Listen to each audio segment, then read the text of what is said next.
अच्छा मैं ये बताओ, रास का मतलब क्या है? रास शब्द का अर्थ क्या है? रास, रसो वैसा। रस किसका नाम है? रस किसे कहते हैं? भगवान का ही एक नाम रस है।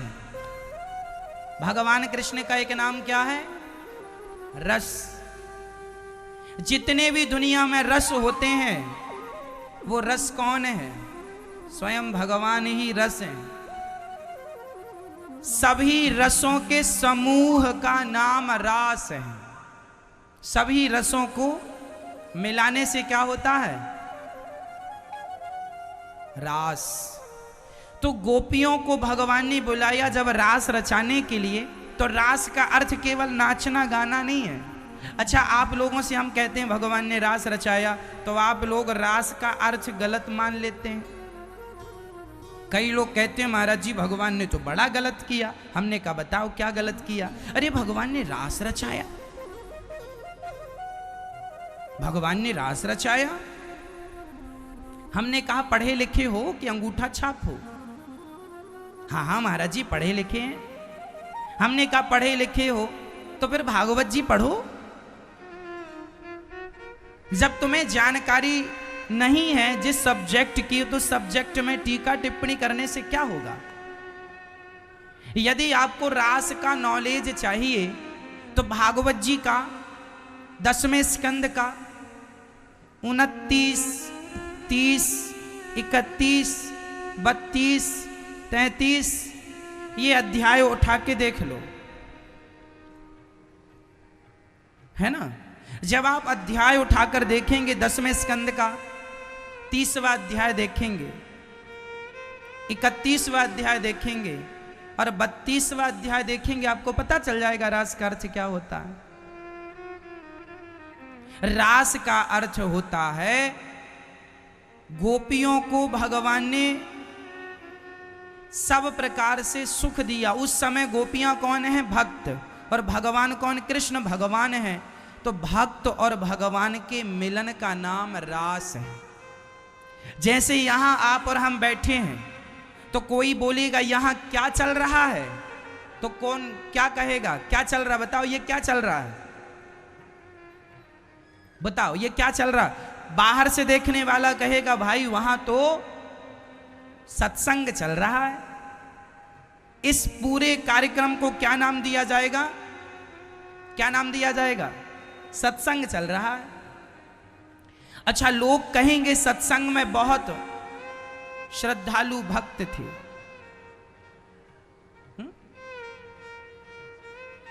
श्रद्धालु भक्त थे, सत्संग में बहुत भक्त थे।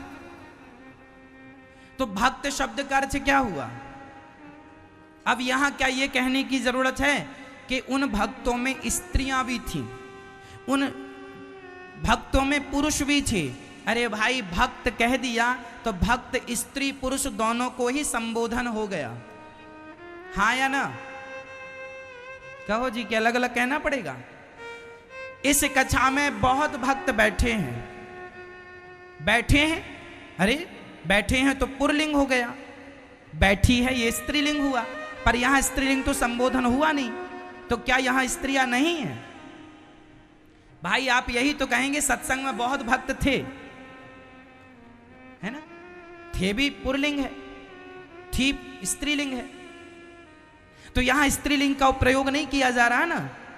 लेकिन नहीं किया जा रहा इसका अर्थ ये नहीं कि स्त्रियां नहीं है। जैसे इस सत्संग को यहां स्त्रियां भी हैं, पुरुष भी हैं और बच्चे भी हैं, पर इसका नाम दिया जाएगा सत्संग हो रहा था और बहुत श्रद्धालु भक्त थे। उसी प्रकार रास हो रहा था, उस रास में बहुत सारी गोपियां थीं। गोपियां थीं तो गोपियां मीन्स केवल स्त्रियां नहीं, गोपी मीन्स यूनिफॉर्म। गोपियां मीन्स यूनिफॉर्म, अर्थात गोपियों के यूनिफॉर्म में वहां पुरुष भी थे और स्त्रियां भी थीं। भगवान शंकर भी उस रास में थे जिस रास को भगवान कृष्ण ने रचाया। यदि नहीं थे तो फिर आज भी वृंदावन में गोपेश्वर महादेव तब का ही तो प्रतीक है। आज भी वृंदावन में भगवान शिव का मंदिर, आप गए कभी? रंगनाथ भगवान के मंदिर के पास ही आपको गोपेश्वर महादेव भगवान शंकर जी का मंदिर है, जहां उनका गोपी रूप में श्रृंगार आज भी होता है। भगवान का किस रूप में श्रृंगार होता है? ये शंकर जी गोपी काहे बने? पहन के चूड़ा, पहन के जूड़ा, लगा के बिंदिया, पहन के साड़ी, चाल चले मतवाली। ये कौन है? शंकर जी मांग भर के चूड़ी पहन के, बिंदिया लगा के, झुमके पहन के इस रास में आए हैं। यहां पुरुष भी थे, लेकिन वह सब गोपी के रूप में थे। किस रूप में थे? आज तुम्हें अपना पैंट शर्ट उतारना पड़ेगा और जरा साड़ी पहननी पड़ेगी। यदि इस रास में आना चाहते हो तो साड़ी पहन के आना। तो भगवान ने रास रचाए किनके संग?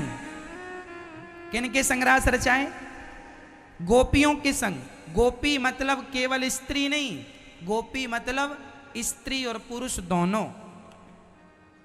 रास रचाना अर्थात भक्त को आह्लादित, आनंदित करना, है ना?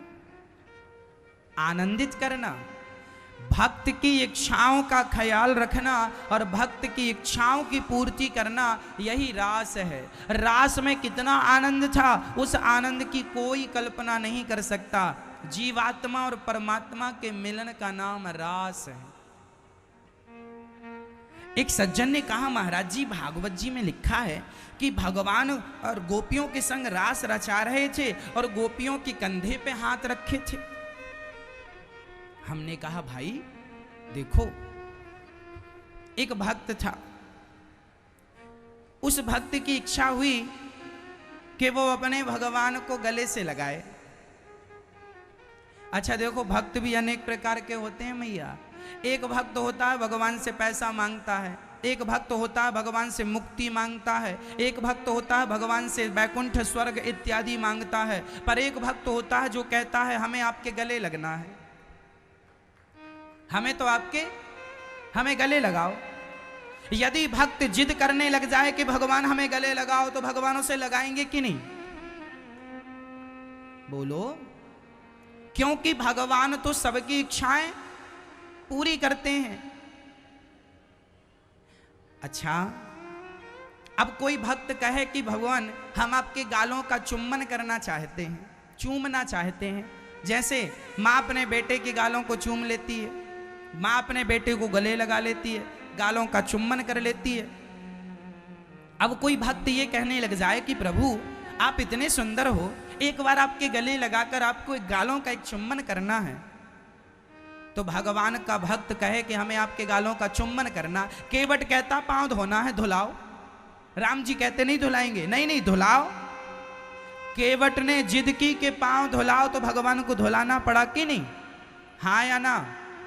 यदि भक्त कहता है कि पांव धुलाओ, तो भगवान पांव धुलाते हैं। और कोई भक्त कहे कि हमें आपके गले लग के आपके गालों का चुम्बन करना है, तो भक्त उसे गालों का चुम्बन करने का अधिकार देंगे कि नहीं? ये जो तमाम भक्त हैं जो नाना प्रकार की इच्छाएं करते हैं, यही सारे भक्त भगवान कहते हैं तुम अगले जन्म में गोपी बन के आना और तुम सबन की इच्छा एक बार में हम पूरी कर देंगे। जिस जिसकी जो जो कामना इच्छाएं थी, उसकी इच्छाएं भगवान ने द्वापर युग में कृष्ण अवतार में रास रचाने के बहाने सबकी इच्छाएं पूरी कर दी। जीवन भर में जितना भी भक्त, जैसे सतयुग के कुछ भक्त थे, मैया ध्यान से सुनना, सतयुग के कोई भक्त थे, वो कह रहे गले लगना है, भगवान ने कहा द्वापर में आएंगे, तुम जरा इंतजार करो। फिर त्रेता के भक्त बोले जरा गाल का चुम्बन करना, भगवान बोले आएंगे अगली बार। ये देखो सब इकट्ठे होते जा रहे हैं भक्त, है ना? और फिर जब द्वापर में भी अंत में आए, तो द्वापर के फर्स्ट के भी कुछ भक्त रहे होंगे। वो सारे भक्तों को मिलाकर भगवान ने कहा तुमने इतनी भक्ति की है मेरी कि तुमने उम्मीद की है, तुमने इच्छा की है कि गले लगना है, आलिंगन करना है, हृदय से लगना है, तो जाओ। अच्छा, कोई भक्त कहे कि भगवान आप मेरे गालों का चुम्बन करो, तो भगवान बोले ठीक है, तुम सबकी इच्छाएं पूरी करूंगा, इसलिए मैं अगले जन्म में कृष्ण बनकर आऊंगा और तुम सब मेरे भक्त गोपी बन के आना, तुम सबकी इच्छाएं पूरी करूंगा। उन सभी भक्तों की इच्छाओं की पूर्ति के लिए भगवान ने रास रचाया है। ये जीवात्मा और परमात्मा का मिलन है, इसमें कोई विषय वासना की बातें नहीं है। जिस समय भगवान ने रास रचाया उस समय भगवान की उम्र कितनी थी? बोलो। 7 साल लिखा है भागवत जी में। जिस भागवत में ये प्रसंग लिखा कि भगवान ने रास रचाया, उसी भागवत में ये भी लिखा उस समय भगवान 7 साल के थे। भागवत जी लिखने वाले व्यास जी को पता था ना कि कलयुग में कुछ मूर्ख लोग भी होंगे जो प्रश्न खड़ा करेंगे, इसलिए सब लिखते चलो ताकि इनको ये भी दिख जाए कि भगवान ने रास रचाया तो उनकी उम्र कितनी थी? कितनी उम्र थी? ओनली 7 साल। अब बताओ, मैं सामान्य भाषा में बात करूं तो क्या 7 साल का कोई बच्चा, क्या उसके अंदर कोई विषय वासना होती है? आप खड़ा कर दीजिए किसी 7 साल के बच्चे को, उसके अंदर कोई विषय वासना नहीं। आज कलयुग का बच्चा, यदि आज कलयुग का बच्चा 7 साल का यदि वो विषय वासना से फ्री है तो फिर त्रेता युग में भगवान की उस समय, द्वापर युग में भगवान की उस समय 7 वर्ष की आयु थी जब उन्होंने रास रचाए। तो कोई ये कहे कि भगवान ने रास रचाए तो जरा उन लोगों को आप समझाया। हम आपको इसलिए समझा रहे हैं ताकि आपसे कोई सवाल करे तो आप भी समझाओ कि भगवान ने रास तो रचाया, पर तुम ये नहीं जानती हो रास का अर्थ क्या होता है। रास मतलब होता है जीवात्मा और परमात्मा का मिलन, भक्त और भगवान का मिलन, ये रास है। वहां भगवान सबसे मिले, सारी गोपियों को बुलाया। अच्छा, जो गोपियां उस रास में आई वो कैसी थी, अब जरा मैं उनका परिचय कराता हूं, जरा उनको समझिएगा।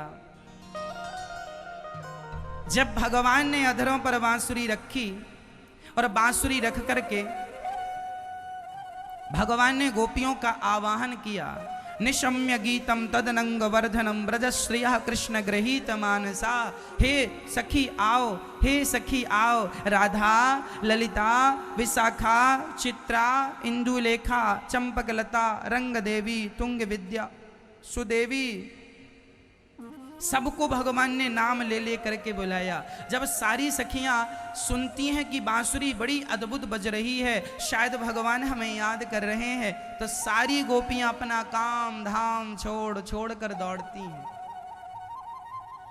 आप बताइए, संसार के लोग क्या अपना काम छोड़ते हैं?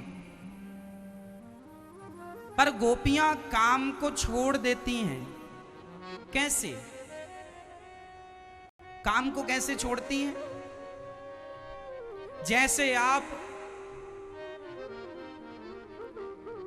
आप अपने एक उंगली को यहां पर घिसिए, अपनी एक उंगली को एक हाथ पर घिसेंगे तो यहां से कुछ काला काला मैल निकलेगा, फिर उस मैल को आप ऐसे पकड़ेंगे और पकड़कर छोड़ देंगे, फेंक देंगे, और फेंकने के बाद क्या उसे देखेंगे, अरे मैल भाई साहब कहाँ चले गए, अभी तो हमारे पास थे। आप अपने मैल को दोबारा पलटकर ढूंढते हैं, देखते हैं? अच्छा, उसके जाने का कोई दुख दर्द होता है आपको? जैसे आप अपने मैल को त्याग देते हैं, उसी प्रकार गोपियों ने संसार के लोगों को, संसार की वस्तु को वैसे ही त्याग दिया जैसे लोग अपने मैल को त्याग देते हैं। मतलब गोपियों के लिए संसार की वस्तु मैल की तरह थी।